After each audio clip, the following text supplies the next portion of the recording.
Por que será que a maioria das pessoas e até mesmo das empresas tem medo de uma mudança? Por que será que algumas empresas demoram a mudar ou até quebram, na maioria das vezes, mas não têm coragem de provocar uma mudança? Você teria coragem de quebrar o status quo e conduzir uma mudança na sua empresa? É sobre isso que nós vamos falar hoje aqui no nosso canal, logo após a nossa vinheta tradicional. Aguarde só um instante.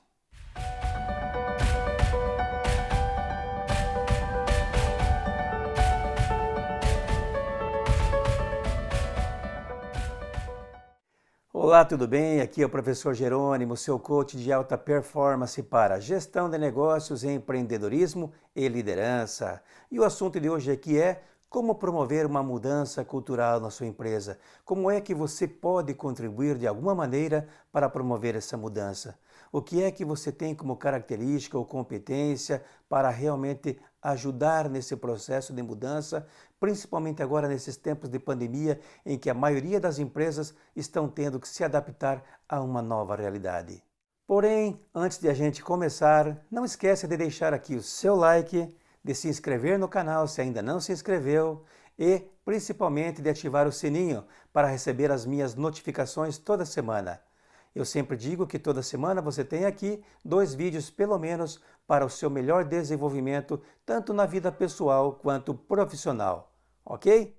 Eu gosto muito do John Kotter, um dos autores que eu sigo e sempre divulgo com muita frequência. O John Kotter tem alguns livros no Brasil e um deles, que é o primeiro, o que eu mais gosto, mais adoro, o que eu divulgo com toda certeza em treinamentos, palestras, em aulas, é este famoso livro Liderando Mudanças. Essa já é uma versão compacta, não é a primeira edição no Brasil, mas pode ter certeza que ela vai te ajudar bastante, porque ele trata com muita profundidade, com muita clareza, de como conduzir uma mudança organizacional.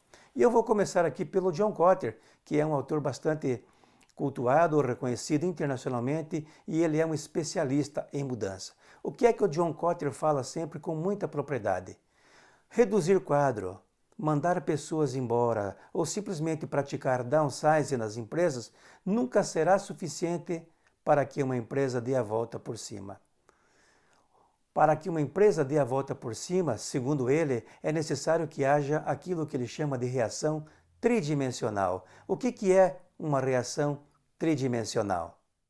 Uma reação tridimensional, como o próprio nome diz, passa por 3 estágios distintos, ou seja, você deve se preocupar com 3 áreas diferentes. Uma delas é a área estratégica. O que é essa área estratégica? É você ter que repensar as diretrizes da organização, a sua missão, a sua visão, os seus valores, os seus objetivos de curto, médio e longo prazo, as suas diretrizes formadas por políticas organizacionais, por indicadores, principalmente aqueles mais expressivos e assim por diante. Então você precisa repensar a empresa, pelo menos no médio e no longo prazo. Isso é pensar estrategicamente. E para que você possa avançar, naturalmente você precisa parar de vez em quando, em vez de se preocupar apenas com o operacional e se preocupar lá na frente. Como seria daqui a 2, 3, 4 anos, ou como pelo menos você quer ver essa empresa daqui a 5 ou 10 anos. Isso é pensar estrategicamente. Então, para que uma mudança ocorra, essa é a primeira questão.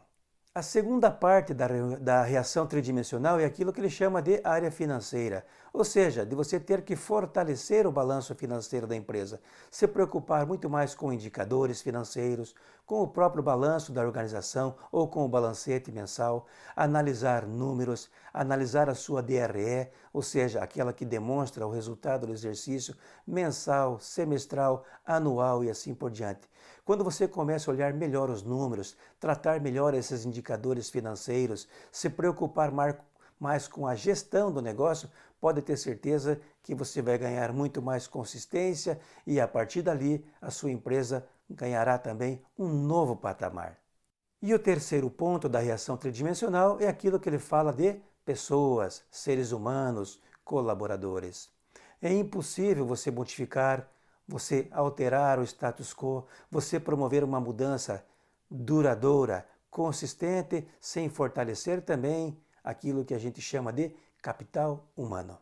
Então essa reação tridimensional passa por esses 3 pontos: financeiro, estratégico e operacional.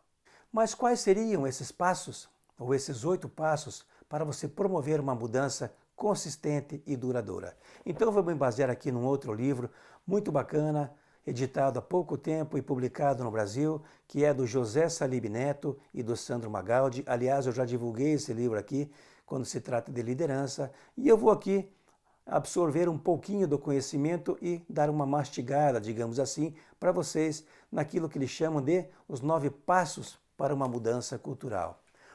Quais são esses 9 passos? Primeiro passo importante: é necessário que você, como gerente, como dono ou como diretor, reconheça o status atual. O que significa isso? É preciso que você, muitas vezes, como eu digo, desça do pedestal. Entenda que você tem um problema. Entenda que você, de fato, não está sabendo conduzir da melhor forma a empresa para um outro patamar, para um outro nível. Então, muitas vezes, requer o quê? Humildade. Requer que você desça do pedestal, requer que você seja uma pessoa assim um pouco mais consultiva, que você pergunte para as demais pessoas, que você peça ajuda. Se você não reconhecer isso, aliás, o que é um problema de muitos empreendedores que eu encontrei ao longo do caminho, dificilmente você vai sair do lugar. Então esse é o primeiro passo, é você ter a humildade de reconhecer o status atual, ou seja, que de fato a sua empresa não está bem. Segundo passo, alinhar a estrutura almejada com a cultura desejada.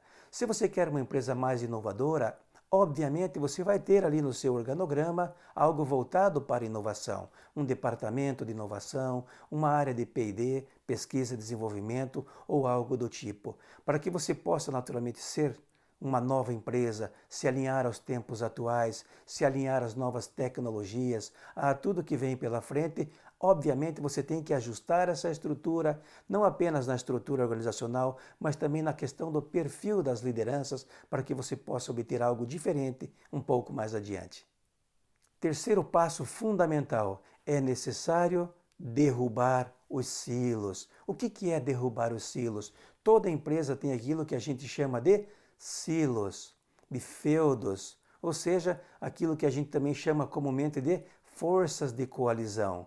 Departamentos que se unem, pessoas que se unem para resistir à inovação, à mudança e tantas outras coisas que muitas vezes provocam zona de conforto. Então é difícil derrubar esses silos, mas é necessário. E pouca gente tem essa coragem, muitas vezes, como teve lá o Jack Welch na GE, quando trocou quase 70% do corpo gerencial da GE. Às vezes esses silos são necessários derrubar para que você possa fazer aquilo que a gente chamaria de oxigenação. Eu não sou muito fã dessa palavra, mas é uma palavra muito utilizada, ou seja, dar um gás novo, um sangue novo, trazer pessoas de fato com outra mentalidade, com outra cultura, sem aqueles modelismos, sem aquele paradigma já estabelecido, sem aqueles modelos mentais. Então esse seria um passo fundamental. Quarto ponto importante, quarto passo essencial. É necessário estabelecer uma visão comum. O que é uma visão comum? Onde essa empresa pretende chegar daqui a 2, 3 ou 4 anos? Eu, particularmente, sou fã do planejamento estratégico. Acho que é uma ferramenta mal compreendida e até mesmo mal utilizada no Brasil. Os americanos estão, anos-luz à nossa frente, porque utilizam isso desde a década de 80, quando as primeiras tentativas lá do Michael Porter, depois do Philip Kotler, depois mais adiante com o Kaplan e o Norton, deram muito resultado. Não importa se é o planejamento tradicional, não importa se é o BCC, importa que você tenha essa consciência de gestão estratégica, de visão comum, de pensar em médio e longo prazo. Estabelecer uma visão comum é dizer para todas as pessoas o que realmente você quer, o que a sua empresa quer e para onde você vai caminhar. 5. É necessário revisar processos com frequência. Como eu digo sempre, não é mais o que as pessoas querem fazer ou como elas querem fazer, é como precisa ser feito. E nesse aspecto, processos são fundamentais. Revisar processos e principalmente automatizar processos, para que ele não caia lá no fundo da gaveta, as pessoas simplesmente discutem, mas não implementam, porque não há um sistema efetivo de cobrança. Então, revisar processos, mapear processos, implementar processos vai dar uma outra dinâmica à tua organização. Sexto passo, é necessário adotar tecnologias ágeis. O que significa isso? Utilizar ferramentas, sistemas ou mesmo modelagens que provoquem um pouco mais de agilidade na forma como você faz as coisas, na forma como você se comunica com os seus clientes, com os seus fornecedores, ou seja, com sistemas integrados, com ferramentas que falem a linguagem do cliente, que permitam maior integração com os seus fornecedores e com as autoridades, ou seja, com os órgãos que regulam, digamos assim, o teu segmento e tantas outras coisas. Tecnologias ágeis cada vez mais, principalmente hoje no mundo 4.0, numa indústria 4.0, certamente hão de facilitar muito o teu trabalho. Sétimo passo, qualquer mudança cultural, mudança radical, exige o quê? A necessidade de se implantar uma estratégia de aprendizado. As pessoas simplesmente não mudam só porque a gente quer, empurrando goela abaixo. Elas mudam porque são engajadas, porque são envolvidas no processo, porque são de certa forma treinadas, monitoradas, mentoradas, orientadas e assim por diante. Portanto, é preciso construir uma nova curva de aprendizado, como eu digo. E essa curva requer principalmente comprometimento de quem está em cima, de quem está acima. Seja você um diretor, seja você o dono da empresa. As pessoas simplesmente, elas são resistentes por natureza. E nesse sentido, quando você engaja e provoca um alinhamento, ou seja, um aprendizado contínuo, provavelmente a mudança vai se dar muito mais rápido e com muito mais engajamento. Oitavo e último passo, é necessário utilizar cada vez mais recursos de comunicação. Quando você pergunta para qualquer gerente ou para qualquer dono de empresa qual é o principal problema aqui da sua organização, em geral a resposta é falta de comunicação. Então, recursos de comunicação, seja ele por intranet, seja ele por tablet, seja ele por notebook, ou por reuniões periódicas de alinhamento, por massificação das informações e não escondendo as informações, pode ter certeza absoluta, isso vai dar uma dinâmica diferente, vai criar um engajamento maior, vai fazer com que você tenha muito mais proximidade e, de certa forma, mais receptividade com relação às mudanças que forem necessárias para a implantação. A comunicação é fundamental nesse processo, além do comprometimento do líder. É simples assim. Lembre-se, o processo de transformação cultural de qualquer empresa é complexo e, portanto, tem que ser gerido, tem que ser monitorado, tem que ser implementado com muita cautela. Ninguém muda uma empresa do dia para a noite. Você precisa fazer isso de maneira estruturada, para que as pessoas de fato não se assustem, engajem, embora você precise, em certos momentos, de um pouco mais de velocidade do que a velocidade tradicional. Eu fecho esse vídeo aqui com uma frase de 500 anos, mas que faz todo sentido quando se trata de mudança organizacional. Já dizia o nosso grande amigo Nicolau Maquiavel há 500 anos: não há nada mais difícil de executar e perigoso de manejar e também de êxito duvidoso do que a introdução de uma nova ordem das coisas. Vale para a vida pessoal, vale para a vida profissional, mas em mudança cultural, em mudança organizacional, essa frase faz todo sentido. Muito obrigado por assistir a mais um vídeo aqui do meu canal. Não esquece de deixar aqui o seu like, de compartilhar com a maior parte dos seus amigos, principalmente aqueles que são donos de empresa ou que estão à frente das empresas. Deixe aqui registrado o seu sininho e, de certa forma, me acompanhe aqui regularmente toda semana. Mais uma vez, muito obrigado e até o próximo vídeo, se Deus quiser.